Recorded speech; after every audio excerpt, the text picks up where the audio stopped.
Hello, everybody, and welcome back into the Direct Selling Accelerator podcast. My name is Sam Hind, and I am super excited to be joining you today from wherever you are.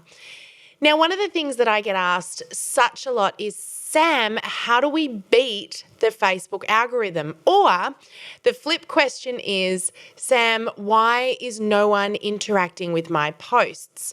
Or why is no one seeing what I'm putting on Facebook? Well, I'd like to answer those questions for you today. And in order to do that, I need to take you back a little way. So what I'm going to do in this episode is we're going to keep this short and sharp today, but I want to share with you what's going on behind the scenes of Facebook and Instagram.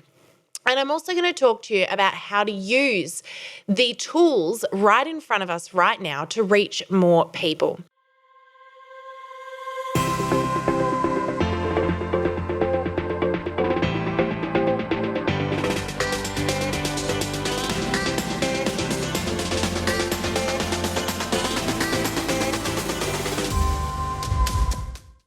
The first thing I want to do though is I want to correct your language. If you are one of those people who's been saying, hey, how do I beat the algorithm?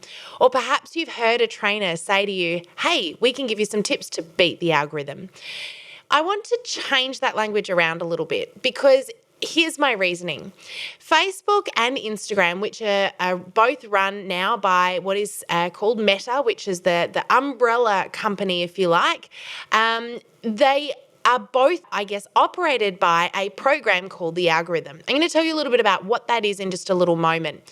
But what we do need to understand is that this is the most sophisticated piece of technology in existence. Facebook and Instagram literally know more about you than you probably know about yourself. And for us to approach those platforms with an attitude of, I'm just going to get around their rules, I'm going to get around their systems, is not going to serve you well.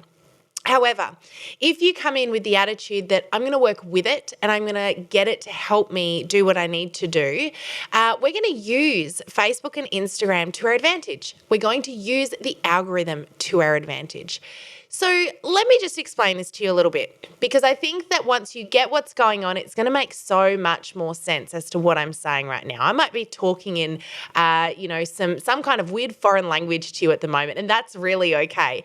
One of the things that I love about what I get to do is to simplify what is to many people considered to be the complicated. And you know why I do it? Because once upon a time, I found it all very complicated.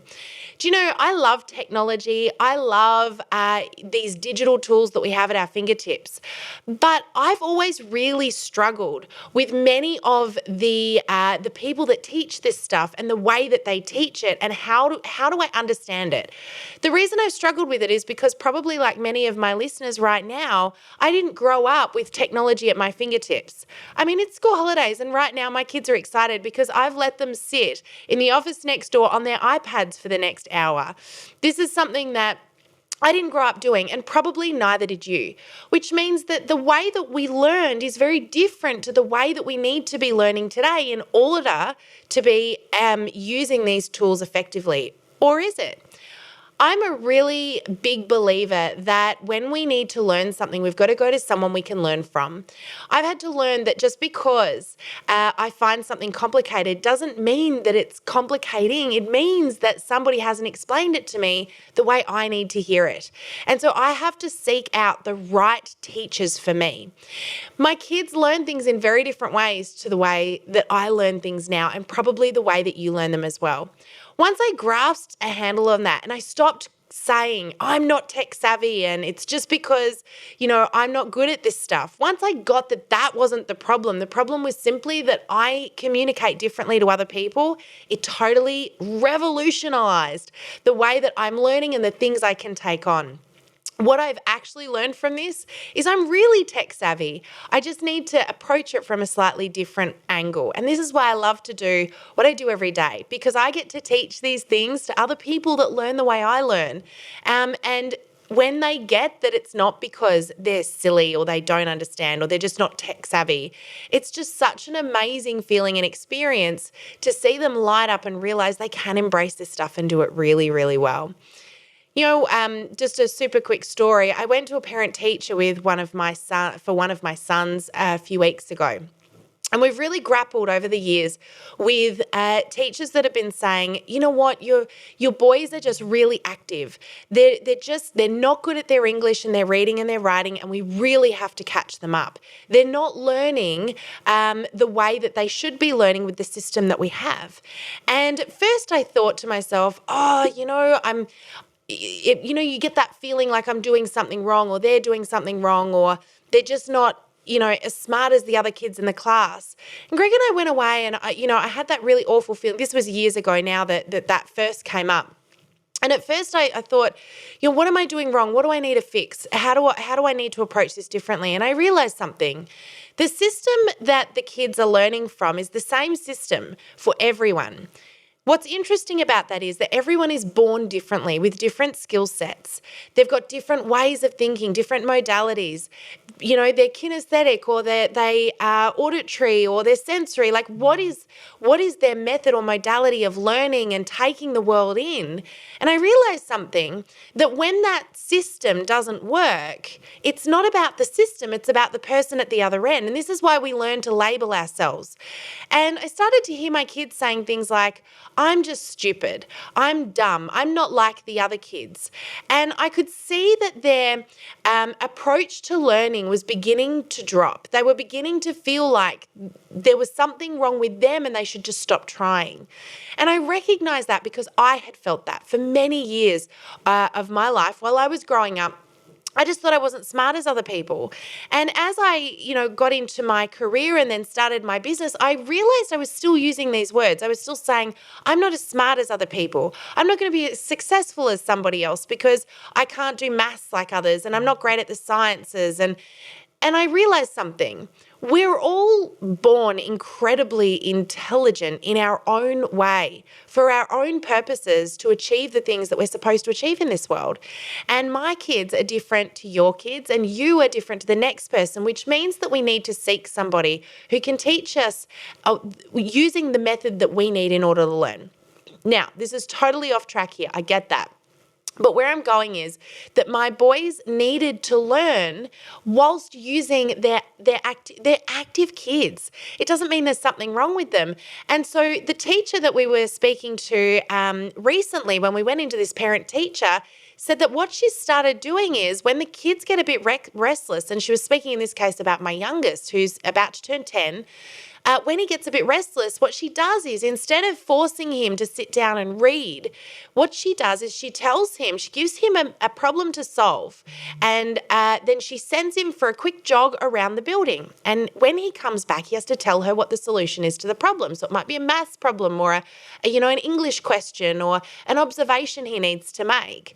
And so he'll come back in, and not only does he come in with the solution, but he's empowered and ready to keep learning, and he's excited because he's been encouraged to learn the way that he learns best. And so what I want to say is, when I talk to you about the algorithm and some of these, more technical terms, I want to make them super simple for you to understand by explaining it in terms that I learned them. So I'm going to approach this in a different way to what I know many people might have tried to explain to you in the past. But what I also want to do is explain to you the solutions in a really simple way that are going to make sense to you, because if you're like me, you didn't learn technology and these digital tools when you were in primary school, or maybe even from birth. So I'm going to come at it from I'm not going to give my age away, but from my late 30s brain, and I'm going to explain it the way I wish it had all been explained to me back when. So let's talk a little bit about this algorithm thing, right? And what is going on behind the scenes, because we're dealing with technology here that is insanely sophisticated. So to explain this to you, in around about 2009, Facebook recognized that it was becoming a really busy environment. The platform itself was starting to lose a lot of its users. Now, at this stage, business pages were not a thing, and so everybody was using personal profiles for everything that they did. The problem with this was that anyone that had a business recognized, or not everybody, but many people recognized, that this was starting to become a platform to watch out for. And the clever people were beginning to use Facebook through their personal profile to actively promote their businesses, their products, their services, their opportunities. And you may remember the time because it literally became this insanely spammy environment. It was all in chronological order at that point, which meant that every post was posted in the order that it was put up. So when you went to Facebook, if someone had just been spamming about their products or their business, you just got this boom, boom, boom, boom, boom. And because of this, people were leaving the platform because people had followed or friended others because they felt, a pressure to, or that they needed to because they knew that person and they didn't want to offend them. And so they ended up with news feeds filled with stuff they didn't want to see. So essentially what happened was the platform was looking at, okay, where are we going? How are we moving forward? And Mark Zuckerberg is an incredibly intelligent human being, recognized that they were going to have to adapt and become smarter if they were going to keep their platform going. And at this point, it wasn't looking amazing. So what Facebook did was it adapted its platform to change the way that it operated. So instead of everything being in chronological order, they applied something called the algorithm, which is a program that operates in the background of Facebook. Now, this program, to be clear, also operates now in the background of Instagram, which too is owned by Meta, the umbrella that looks after Facebook and Instagram and all the other platforms they have. They have many, many, many, but we're just going to focus on those two for now. So both Facebook and Instagram, Instagram a little bit later on, they didn't own Instagram at this point, but Facebook now had a program that they created. But essentially, to make this really clear to you, the algorithm is a program that, like a human, is learning every minute of every day. Now, what's really fascinating about this algorithm is that nobody seems to be able to tell us what it's doing at any given time. What are the latest changes? What is it learning? How is it adapted? It's almost like this unknown mystery. So essentially, this program that operates like a being, it's constantly learning every minute of every day. Its sole job is to learn everything there is to learn about you and me. This program learns things like what websites we go to. It learns what we do for a living. It learns who we are friends with and how we have conversations with them. It learns what language we use. And I don't just mean the language we speak like English, Chinese, Indian, Italian. I mean it learns the types of words that we use and in what context. It learns things like what our family life looks like, how many kids we have and how old they are, what our interests are, what we love to look at, what we're frustrated by, what car we drive, and even our household income. It takes all of this information and it uses it to deliver us only the content that it knows we want to see in the order it knows we want to see it, in order to keep us captivated on the platform. It wants us on Facebook for longer and more frequently. And to do this, it literally makes it addictive to us. So when you go to your Facebook feed or your Instagram feed, every post that you see was customized to you specifically.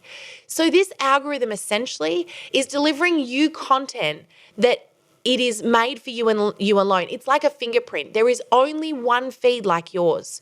And you can actually change what's on this feed by going to different pages, interacting with different friends. This is a really fun thing to test if you want to see how it works. Start clicking on a few posts you wouldn't normally click on, or go to some Facebook pages you wouldn't normally go to. Even try going to a website or two you wouldn't normally visit. Keep it clean. But you know what I'm saying. You'll start to see some really interesting things popping up on your feed that are a little left of center. So where I'm going with this is, if this algorithm knows everything there is to know about you, and let me tell you something, it's actually capable of not just knowing what you love and what you hate, it also can predict your behavior. So it can predict what you're likely to do next, what you're likely to be interested in based on the things it already knows. It's mind-blowing how powerful and intelligent this tool is. Now, the reason I explain this to you from a business perspective is, if it knows all these things about you, it's also going to know them about your ideal target customer, those people that you are hoping can see your posts and just simply aren't. So, what we need to understand is that in order to reach our perfect people, we also need to be delivering content that algorithm is going to show them, which means it's best for us to get to know them really well also. So, kind of behave like an algorithm, if you like. Start to get super curious and learn everything you can learn about your ideal customer. It will then make it a lot easier to deliver them things that algorithm goes, hey, yes, this is what we're looking for. So I'm going to give you some tips in just a moment on some of the things that the algorithm is currently favoring. These things change all of the time, and we're going to keep you as up to date as we can with this. But what I want to make really clear is what I said at the beginning of this podcast, and that was that we don't want to beat the algorithm. This algorithm is far too intelligent to be beaten. What we do want to do is work with it, because when we start to give it content that it wants to show people, that people want to see, it does all the hard work for us. We've seen it time and time again where you see a post go viral. It's what we call a unicorn post. That's my own language. I like to call them unicorn posts because they're posts that just for no apparent reason go absolutely crazy. The thing is that there's something in it that the algorithm knows people want to see. There are a couple of things that it's looking for though, and getting engagement is one of the key things. When you start to get people interacting with your content, the algorithm knows that you're on a winner. It knows that there's something about that content you're delivering that your people want to see. Now, it doesn't necessarily mean that everything that we put out there that gets a bit of engagement is going to be delivered, because there are some things that Facebook's putting a huge focus on at the moment. One of those things is mental health.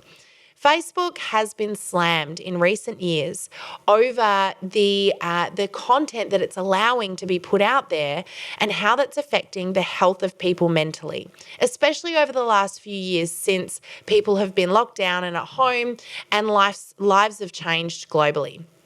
So, Facebook's focus at the moment is how can we encourage healthy conversation, healthy community, and help to lift the mental health of people. In other words, how can we have people feeling better when they leave the platform than when they first came in? So there are some things that Facebook has implemented over the last few years to help it work this out.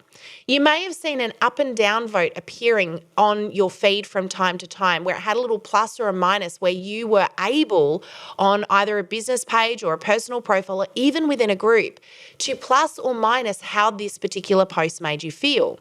Now, this was something that it didn't give to everybody, but it did for a short period of time randomly to various different people. I've seen it twice appear on mine, where it's using this to help it learn what people are liking and what they're not liking, what makes them feel good, what makes them feel ugh. Now, this is important. If you do get this, I really encourage you to use it. It may only appear for a few days or a few weeks. And if it does come up on your feed, plus or minus the post that you see so you can show it what it is you want to see more or less of. And it will use this information. So I'm going to put that one to the side for a moment. What I do want to share with you is three keys for things, pieces of content, things that Facebook and Instagram are looking for, things that this algorithm are paying particular attention to. So the very first one that Facebook has made public, so is Instagram, that they are looking for is user-generated content. You'll often hear this one shortened to UGC because people like to sound really technical.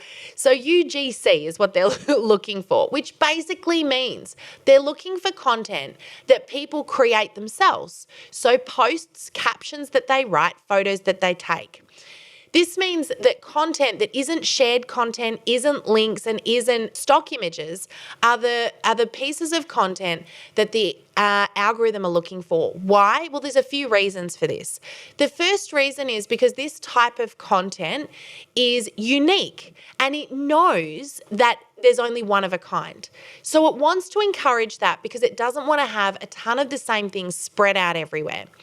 The other reason is it knows that user-generated content is typically much more relatable, and it's got this huge focus on community connection and healthy conversation. So when we create content that comes from us, it's less likely to be promotional and it's more likely to be real and relatable. It's also going to be unique and it's one of a kind. So this is something that's really encouraging is UGC, user-generated content. So I really want to encourage you. This doesn't mean that you don't ever share anything, that you don't post links, that you don't use stock images. What it does mean that you consciously try and include more content that comes from you. Okay, so that's the first one. The second tip I have for you here is video. Video, video, video. There has been a massive increase in the amount of video content consumed in the last few years. This was already big, but Facebook and Instagram are really encouraging more video content. And you've seen this by the way that they're laying their feed out now. So video content is something that will get pushed out to more people. But what's really interesting is that over the last year, instead of it being about long content, they've actually moved more towards the short form content. So things like video in stories that's just short and sharp. Quick video that is in reels, which is what we call short form video. We'll talk about reels in a moment. But they're really encouraging that shorter video that just grabs people's attention and is completely addictive. Because let's face it, when you're doing really quick, short, sharp, shiny video content, you have to get people's attention quickly. So it really encourages people in a way to do better video. So video of any sort is encouraged, but short form is something that is really making waves right now. So I would really encourage you to think about, what sort of video content are you doing? What are you playing around with? There are so many different ways you can incorporate video. Yes, I've mentioned stories and reels, but you can also do things like boomerangs, which are just short little loops. So there's a free app you can use called Boomerang. It was actually originally created by Instagram for Instagram, but it's now an external app you can have. And you can add the tiniest bit of quick movement into what would have otherwise been a photograph that you've taken, and it just creates this cool little loop that gets attention with the movement. GIFs are another example of that. And if you're using apps like Canva, etc., you can create your own GIF, which is a really cool thing to play around with. Now, of course, you've got your standard video that you can record where you talk to the camera or you video you doing something. You can also do live, and live, of course, is very favored because it's not edited, and people know, as does Facebook and Instagram, that it's real and anything could happen. So unique content, it's user-generated, good quality stuff. So there's video. The last one that I want to talk to you about is probably the most important of these. And this is the one that I'm going to come back to what I said at the start. For those of you that are a little like me and you didn't grow up with technology. And so learning things is something that you have to really, really be conscious about, because you know what? You learn a different way to what, our young ones do now. So here's the thing. The newest features that Facebook and Instagram release will always get prioritized.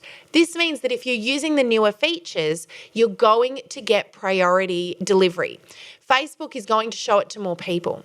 So this is really challenging because my default many years ago was I'm just going to wait until it's easy to learn, or until someone shows me, or until I've, played with it a bit, or until, I'll deal with it later. Are you anything like me? I reckon you might be. Because if you're listening to this right now and you've nodded your head a few times throughout this podcast, you get where I'm coming from, that these things don't just come as second nature. So when you see reels appear on Instagram, you're thinking, thank goodness it's not on Facebook. I'll deal with that later. And then suddenly it came to Facebook and you're thinking, oh no, now I have to embrace this Reels thing. Or maybe you thought, that's not for me, I'm not going to bother with it. And then you started to see some of your peers doing it and you thought, now I feel left behind and like I've missed the boat. First of all, you're not left behind. Just get on the boat, right? Just climb overboard, get on that boat and start doing it. Why? Because Facebook favors it when you do it. So I'm here to tell you, number one, that's what I'm here to help you with. So if you want help learning about these newer tools, jump into our group, Social Media for Direct Sellers with Greg and Sam. We are constantly doing little trainings and tutorials in there. Of course, this is a great time as well for me to plug our premium course. This is our signature training that we built exclusively just for you, called Social Media Mastery for Direct Sellers. And within that course, we teach you everything you need to know, including the newest of the newest features as they come out. And I'm teaching them in a way that is understandable to everybody and anybody, no matter what age you are. So if you want to learn a bit about Reels and you're thinking, I feel a little left behind right now, please reach out. We would love to have a chat with you and see if any of these could be the right fit for you. But the first group I mentioned, Social Media for Direct Sellers with Greg and Sam, completely free, no charge. Jump on in there and we would love to help you out. Okay, so I just want to talk about those newest features for a quick moment. As I said, Facebook and Instagram favor those that use these newest features.